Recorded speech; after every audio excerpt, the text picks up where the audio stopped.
So making a Fortnite montage is a lot more complicated than just the editing process. And while I have made a lot of tutorials showing you guys how you can actually edit your very own Fortnite montage, I don't often show you how you can go from start to finish, including the clipping process, the editing process, the thumbnail process, and the uploading process. So I'm going to be showing you my exact method that I use from start to finish, and this can be applied to literally any sort of gaming montage if you follow my step-by-step tutorial. I'm going to be walking you guys through how you can initialize your clipping software, briefly touching up on editing, showing you how to make a thumbnail, and then lastly showing you how you can take that finished product and upload it to YouTube with maximum effectiveness. But if you guys do enjoy, you learn something, make sure to like, comment, subscribe. I'm gonna have the links to everything down below in the description, so go check that out. With all that being said, let's get right into the video. Okay guys, so starting off, I'm gonna be talking about clipping. So this is where it comes down to what you actually have hardware wise. So if you do have an Nvidia graphics card, you can use what I'm gonna be showing you. But if you have a Radeon one or an RX, I guess you could say, you're gonna be using Radeon software. I'm gonna have that link down below in the description regardless.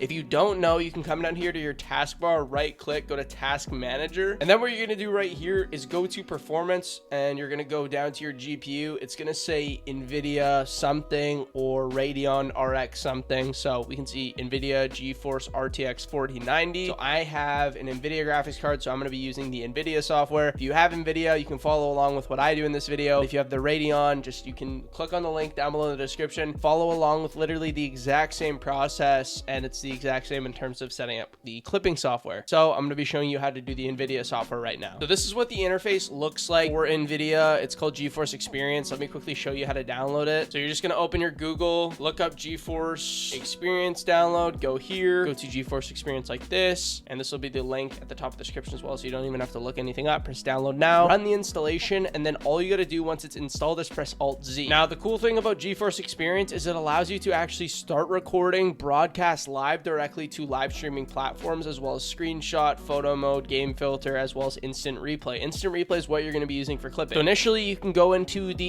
instant replay settings and change these to what I have them. So I have the instant replay length set to 30 seconds. So what this means is that whenever you clip, it's going to go 30 seconds backwards from that point. I have my resolution set to 1440p, so I don't lose any quality, as well as my frame rate set to 60 FPS and my bitrate set to 50 megabytes per second. This is going to be like the best possible quality. I mean, you can do 8K for some reason. I don't know why you would do that, but that is how you do that. I just got 1440p because regardless, I'm playing Fortnite at 1080. I'm not going to lose anything. I'm not going to really gain anything by using 1440p, but it's not the worst thing to do. Now from there, I'm going to press save, and I'm going to show you how to set up a keybind to actually clip it. I also recommend that you go into your microphone settings and make sure that that's accurate, and you can turn it off if you don't want to have your microphone audio in the clips. Go here to settings, go here to keyboard shortcuts, and then what you're going to do is you're going to find save the last 0.5 minutes recording. If you set your duration to 45 seconds, say 0.75, or if it says 1 minute, it's going to be like 60 seconds. But yeah, you want to set this to whatever. You don't want to make it conflict with a in-game keybind. So you set this to whatever. For me, it's Alt Q. I just press Alt Q and it clips it. It saves it to a folder. And I'll quickly show you what that looks like when it actually saves it to your PC. So opening up your file manager right here, you can go to videos. You can see there's a Fortnite folder right here, and this is where it saves all of your Fortnite clips just in here from your games. Let's say you get like a deagle kill or something like that. Bang. That is basically that. So that's how you do clipping. I'm going to quickly show you guys how you can do from a surface level video editing, but I'm going to also have an in-depth guide down below in the description showing you how you can edit a Fortnite montage if you're interested. So let's get into that. And quickly before the video goes on, I want to talk to you guys about my $5 editing pack. This is absolutely everything that you need in order to start editing Fortnite montages. I have a ton of presets in there, overlays, sound effects, practice clips, my own project files, ident templates, literally anything and everything you could ever need when it comes to editing a montage. This editing pack's only $5, literally cheaper than a McDonald's meal, and is compatible with every single software you can imagine: Premiere Pro, After Effects, DaVinci, and Sony Vegas. I am releasing a brand new pack in a couple weeks, and by purchasing this pack, it's going to give you 50% off that existing pack, which will be $10. So if you buy this pack, you're going to be gaining access to everything in that pack, as well as getting $5 off that $10 pack in the future. So it'll literally be an extra $5, $10 in total to get both packs. tracks. But go check that out. That's going to be at the top of the description. Literally every asset I use to edit my own videos. But I don't want to take up any more of your time. Let's get right back to the video. Okay, so if you don't have DaVinci Resolve installed already, what you're going to do, you're just going to look up DaVinci Resolve download, go here, or click at the link at the top of the description, press download like this, press Windows, fill out all of your information and press download. And then once you actually have it downloaded, you're going to boot up DaVinci Resolve and wait for that to do its thing. All right, so once DaVinci Resolve's booted up, we're going to go to new project. We're going to name this DaVinci tutorial or something like that, and just go into the edit tab here, file, project settings, and you're going to change this, and you're going to make sure that your settings look like this. You got 1920 by 1080, you got 60 FPS. That's all that really matters. You press save. Make sure I put my headset on for this so we can actually listen to the music. So now what we're going to do is we're going to drag in whatever song we want to use for this montage. And for me, you know, I'm always going to use a 2 Gaudi song or 637 Godwin song because it's superior, it's copyright free, gotta love it. And then once we actually have our song on the timeline right here, oh, I'm actually gonna leave that in the video because that just like flashbanged my ears. Okay, so what we're gonna do for this is we're gonna come through here and we're gonna add markers to our beats. This is the most important thing for syncing. Again, like I mentioned before I got into this part, I'm gonna have a video linked at the top of the description, an in-depth editing tutorial focused on editing and only editing. So go follow that if you want an in-depth guide, but this is like a surface level if you kind of already have an idea of it. We're gonna go through here and we're gonna find our beats on this actual audio layer. So we're gonna go through here, press M, and then we're gonna add a marker here. We're gonna add our transition points, and that's all we really need right here. So we're just gonna add markers to our beats. You'd go through the entire song, add your markers, drag this down. Then we're gonna find our Fortnite clips in the folder we were literally just in. So I'm just gonna drag in 2 random clips to be honest. And what we're gonna do is we're just going to find wherever we get the kill. So right here, for example, we get the kill. Boom, drag this down, drag that out, and there we go. Now also what I'm gonna do is I'm going to drag in a second kill.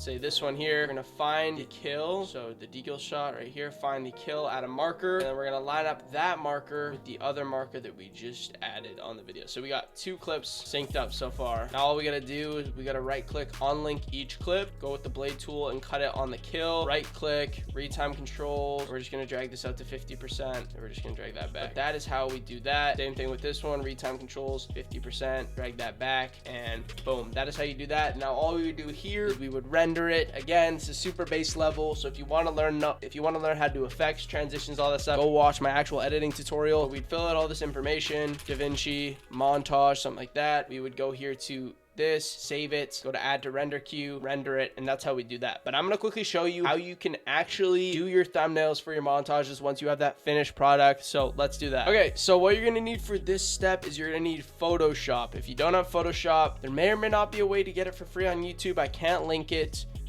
because that will get my channel taken down. We're not going to do that, but you can look it up, do your own little research, and probably find out a way. Maybe not. So what we're going to do is we are going to find a screenshot. So this is super easy on Windows. All you need to really do is find a clip that you want to use. So for example, go back to this Fortnite folder, and let's say, actually, we're gonna use this deagle clip that we just did. So we're gonna go into this clip, we're gonna press a little pencil tool, save a photo from video. It's gonna open this little thing right here. We can scroll through and find the frame we want to use. So I like this one because it shows a deagle, shows a headshot, him, JB comp, not really him because I pissed on him with a pistol.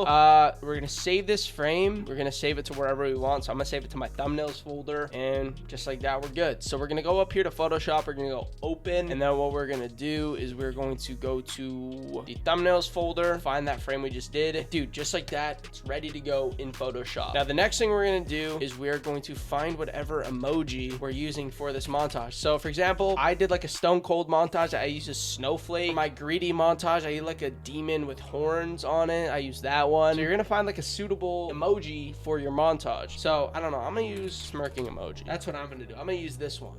So I'm gonna go like this, and I'm gonna save it as whatever. Make sure it's actually PNG. Okay, perfect. So we got that. Is the name of the file. And we're actually just gonna drag this into the Photoshop right here. So we can see it's not really looking too good, but we're gonna hide it for now, and we're gonna adjust the background. So the first thing we're gonna do is we're gonna unlock it by clicking on this lock emoji. Press Control T, and what I normally do is I normally make it a little bit bigger. I rotate it on like a 5-degree angle, like this, and then I will resize it so it fills the corners. So something like that, just to make it kind of look cool, make it look like it was almost like like part of an impact or a shake. And then what I'll do from there is I will go here to adjustments. I will go to brightness and contrast, increase the brightness to about 35 to 40. I'll also increase the contrast to something like 15. So we can see these are the differences that have been made so far. It's not super major, but that's just that. Now we're going to click on the layer. We're going to go up here to filter. We're going to go to blur. We're going to go to radial blur, and you could either use spin. I'm going to quickly show you what spin does. I normally do like 5. Spin just like adds that. That's actually like way too much. I don't know what I'm doing. Maybe like 2. Spin best. Yeah, that's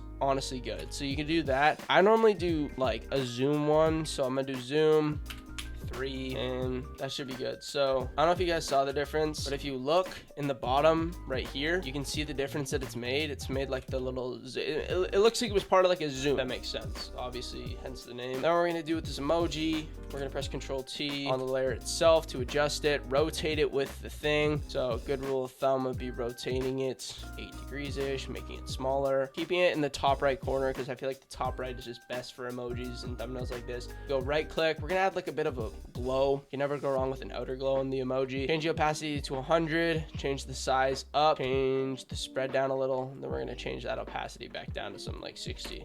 I normally just change the opacity to 100 just so I can see it fully, but that is kind of our finished thumbnail. We can also go back and adjust the brightness and contrast if we want to make it like more different, I guess. So there's our thumbnail right there. Go to export as, go to JPG, save it, thumbnail, sample. That's literally my exact process how I do that. All right, so lastly, once we have everything edited, ready to go, we got our thumbnail. What we're gonna do is we're gonna go to YouTube right here. Then what we're gonna do is we're just gonna go to upload video, go here to upload video, and then what we're gonna do is we are going to find that video file. So for example, you know, we got this montage, we're gonna upload it, and I'm gonna quickly show you how to title your videos. So what we're going to do for this, let's imagine the name is Satisfaction, like we mentioned before. Satisfaction. Boom. We're going to go like this. We're going to add this little line thing. OG Fortnite Montage. Or you can name it Cleanest Fortnite Montage. Fortnite Montage. That is the best way to format it. That's just how you need to do it because everybody does it that way. Now what you're going to do is you're going to find that emoji using the thumbnail, and you're going to look up copy paste. Go to smirking face emoji, copy paste, press copy, go here right beside the title. We got Satisfaction OG Fortnite Montage like this. I'm going to change it to Cleanest Fortnite Montage. And we're going to copy it, put it in the description. Then I'm going to show you how to do tags. What you're going to do for this is you're going to go to add tags. You're going to go Fortnite Montage, Satisfaction, Fortnite Montage, Satisfaction. Just reword the title as many different ways as possible until you cap out of title of tag characters. That's all you need to really do. You just need to fill up all those slots. You just need to add as many tags as possible that are relevant to the video and relevant to the title. But that's actually going to do it for the video, guys. If you guys did enjoy, you learned something, make sure to like, comment, subscribe. Go check out my $5 editing pack. Has everything you need to make the best montage possible. But I hope you guys did enjoy, and I'll see you in a new video on the channel in the future. Peace out.